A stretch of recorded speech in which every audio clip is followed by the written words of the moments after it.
He laughed, mocked me as I walked away from everything I helped build.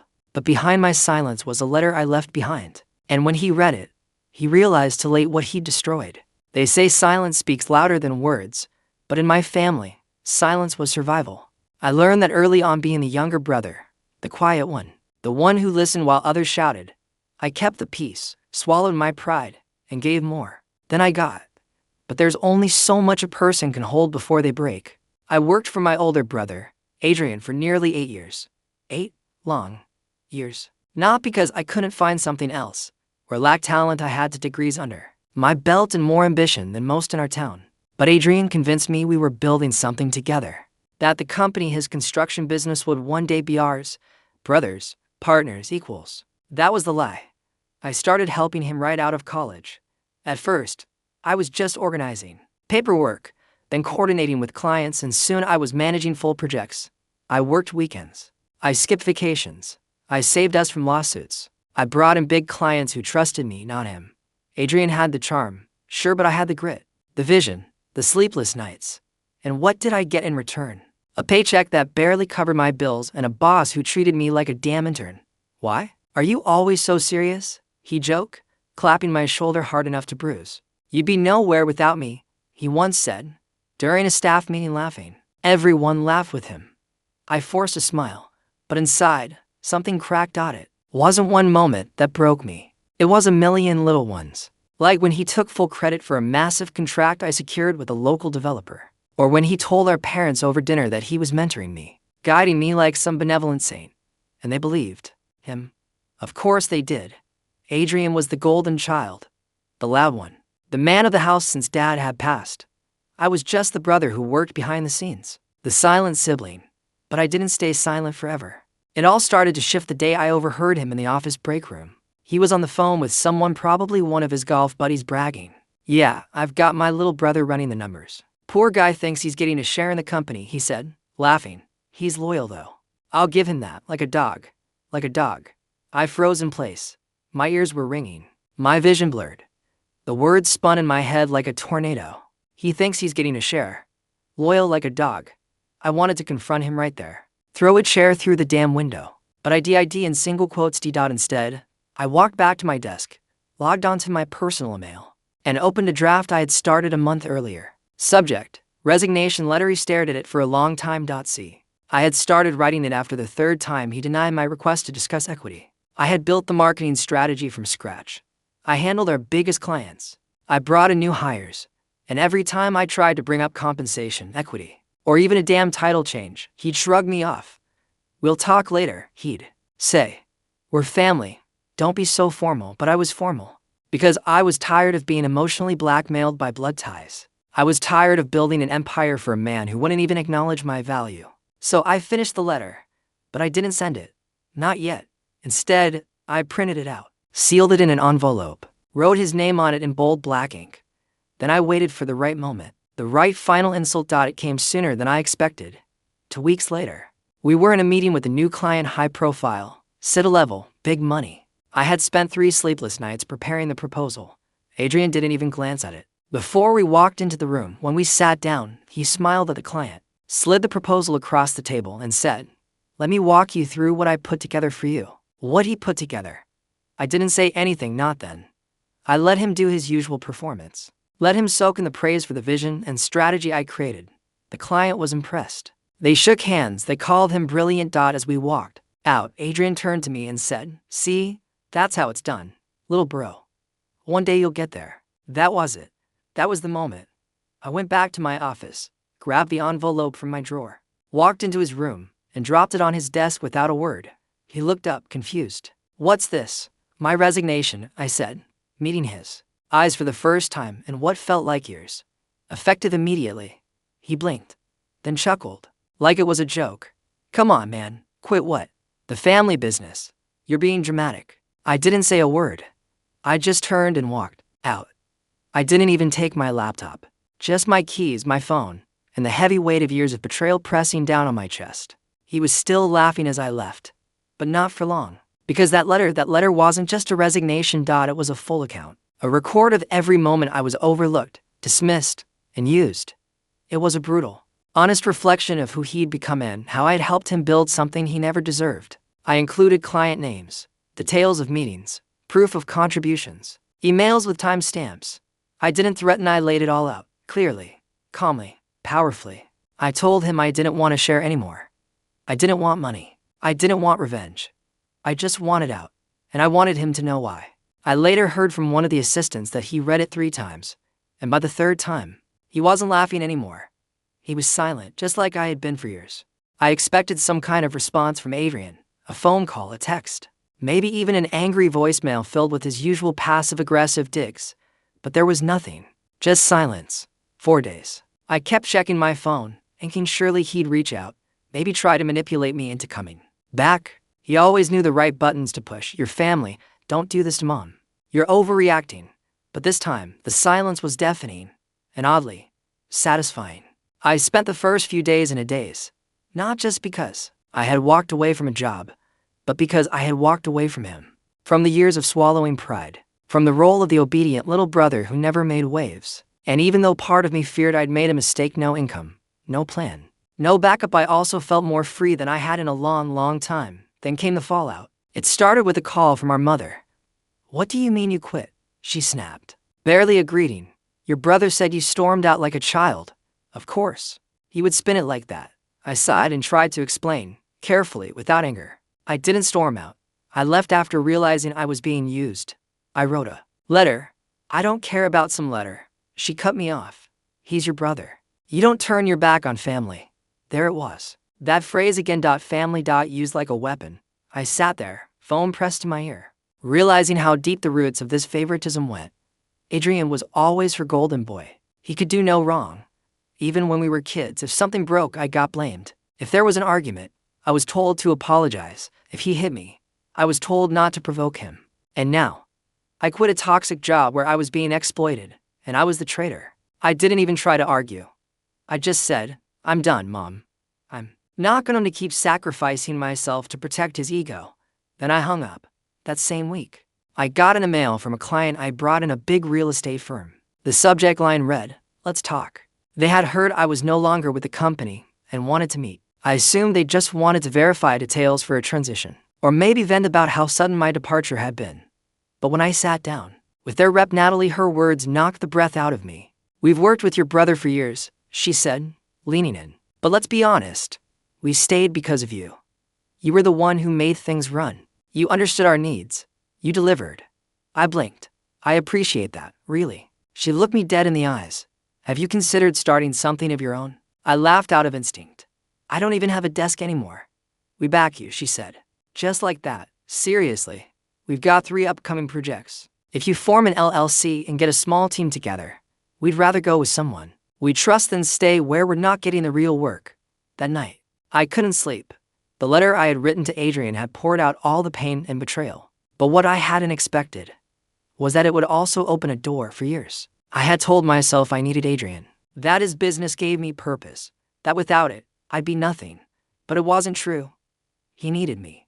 And now, I was beginning to realize it wasn't just me who knew that. Everyone around him was starting to see it to. Over the next month, I registered my company, Foundation Rise Consulting, a small name, but it meant everything to me. It meant that from now on, I was building something real on my own foundation. 2 of my former co-workers reached out after hearing I had left. They were tired of the toxic environment. They'd always suspected I was the one keeping things afloat. And when I told them about the opportunity with Natalie's firm, they didn't hesitate. They jumped ship. We were small, just 3 of us at the start. But we were smart, determined, and most of all free. I didn't try to poach Adrian's clients. I didn't need to. Word traveled on its own. Within 2 months, we had 5 signed contracts. I was working 15-hour days. Yes, but for my dream this time. Not his. Then one afternoon, a knock came at my new office door. A small, shared space we were renting downtown, tucked between a bakery and a florist. I opened the door. It was Adrian. He looked different, less polished, less cocky. His usually styled hair was messy, and his button-down shirt was wrinkled. "Can we talk?" he asked, eyes lowered. I hesitated. Part of me wanted to slam the door, but another part, the one that still, somewhere deep down, wanted closure, stepped aside. He walked in slowly, looked around the modest office space, and let out a weak chuckle. "This is what you left for?" he said. And there it was. The old Adrian, trying to mock, trying to maintain dominance. But I didn't bite. "No," I replied calmly. "I left because I had dignity. This is what I built after I walked away from someone who never valued me." He flinched at that, then nodded slowly. "I read your letter," he said. "Twice, actually." I stayed quiet. He ran a hand through his hair and finally met my gaze. "I didn't realize how much I hurt you." "Didn't realize," I said, bitterness creeping in. "You chose to ignore it. Every time I asked for a seat at the table. Every time you took credit for my work, you knew. You just didn't care." He sat in the guest chair across from me and leaned forward. "You were always the smart one. I knew that. But you never demanded anything. I guess I took advantage of that." "That's not an apology," I said coldly. He looked at the floor. "You're right. There was a long silence between us. Then he said something I'll never forget. 'Mom's mad at me now. She read your letter too.'" I blinked. "You showed her?" "I had to. She kept blaming you. And for once, I wanted her to see the full picture. That surprised me. She cried," he added, his voice softer now. "Said she never knew you felt like the outsider. That you thought we didn't care." I shrugged. "That's because I was always told not to feel, to get over it, to support the stronger brother." Adrian didn't argue. He didn't deflect. He just sat there. Quiet. Then finally he said, "I'm sorry." To simple words. It should have made everything better. But it didn't. Not completely. Because damage doesn't vanish with an apology. Especially not when it's been layered for years. "I'm not coming back," I said. "I know. I'm not helping you rebuild, either." I figured. He stood up and walked to the door, pausing before he left. "You were never just my little brother," he said. "I just wasn't man enough to admit I needed you." Then he walked out. And just like that, the ghost of the past started to fade. Life didn't magically become easy after that day, but it did become mine. The strange part wasn't that I had left Adrian behind. It was how quickly the weight of years seemed to lift from my shoulders. Once I finally cut the cord, I didn't realize how tightly I'd been wound, how every decision I made had been filtered through the lens of what will Adrian think? Or how can I keep the peace? It was exhausting, living like that. But now, I woke up every morning, knowing I owed no one an explanation. I was no longer the silent, overlooked brother. I was the founder of a rising company. I was finally seen. My team and I poured everything we had into our projects.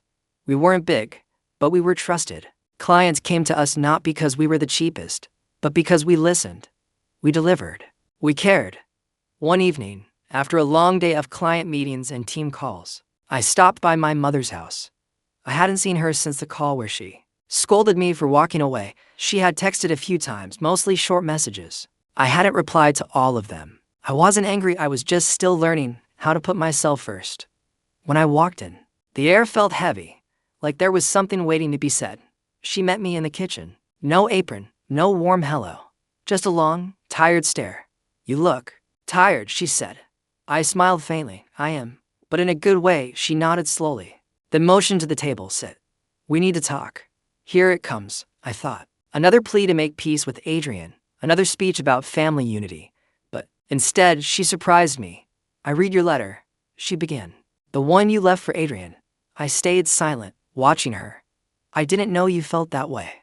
I thought you were content." "I was surviving," I said softly. "There's a difference." She looked down, her fingers tracing invisible patterns on the tablecloth. "You've always been so quiet. I guess I assumed you didn't need as much attention. Adrian, he always demanded it. You just went along, because there wasn't room for anything else," I said. "Every time I asked for something, respect, acknowledgement, I got silence or guilt. I learned it was easier to give and then to be the bad guy." She looked up at me, eyes misty. "I'm sorry." Hearing that from her, it hit different. This was the woman who had, unintentionally or not, fed the very imbalance that pushed me into years of silence. And here she was, finally facing it. "I should have done better," she said. "I should have seen how much you were giving up." I nodded, letting the words sink in, not just hers, but mine. The letter I wrote wasn't just a resignation. It was a revelation, a map of years of quiet suffering. And it had done what I never expected. It had opened eyes. Even Adrian's. I still didn't talk to him much. He had reached out a couple more times, cordial messages, updates on his company, a check-in here or there. But I didn't feel the need to respond. Not out of spite, but because some things don't need fixing. Some things need distance. About 6 months after I left, I got a call from Natalie at the firm. She had a new client, big budget, high profile. The city council had greenlit a development project, and they wanted us to lead the consulting and construction planning. It was the kind of opportunity we'd once dreamed about at Adrian's firm. Only now, it was mine. The project was intense, layers of permits, public hearings, sustainability checks, but we crushed every stage. My team had grown to 7 people by then. All of them believed in the work. No egos, no hidden agendas, just trust. One day, during a site visit, I noticed a familiar logo on one of the fencing panels surrounding the adjacent lot. Adrian's company. My stomach twisted, but I didn't panic. This wasn't a confrontation. It was just proximity. Later that afternoon, I ran into him by chance, literally. He turned the corner at the construction site office, and there I was, clipboard in hand. He stopped short, blinking in surprise. "Wow," he said. "Didn't expect to see you here." "We're leading the East Wing build," I replied. He nodded, glanced at my clipboard. "They gave you the lead?" "No," I said. "They asked for me." "There's a difference." He gave a weak smile. "Figures." There was a long silence between us. Not hostile, just complicated. "Your name's out there now," he finally said. "People talk. Clients talk. You're doing good work." "I know." More silence. Then he said something I hadn't anticipated. "You ever think about partnering again, as equals this time?" I looked at him, dead in the eye. "No," I said calmly. "I don't need to relive the past to prove I've moved on." He nodded, didn't fight, just offered a polite good luck, and walked away. And you know what? That moment didn't feel like victory or revenge. It felt like peace, because real power isn't in proving people wrong, it's in knowing your worth, even when they don't. Months passed. The project was a success. My company continued to grow. But more than anything, I felt seen for the first time in my life. Not because I shouted louder, not because I retaliated, but because I stood up, walked away, and spoke the truth on paper, in silence, without drama. That letter, that one letter, said everything I'd buried for years. And it wiped the smirk off the face of the man who once thought I'd never leave. They say silence speaks louder than words, but sometimes it takes both to finally be heard. Closing message to viewers. In narrator's voice, if you've ever felt overlooked by the people who claim to love you, if you've ever stayed silent to keep the peace, sacrificing yourself piece by piece, let this story be your sign. You don't owe loyalty to those who weaponize your silence. You don't owe submission to anyone just because they share your blood. You deserve respect, acknowledgement, and the freedom to grow without guilt. Speak up. Walk away if you must. Write your own ending, because sometimes the most powerful revenge is a life rebuilt on your own terms.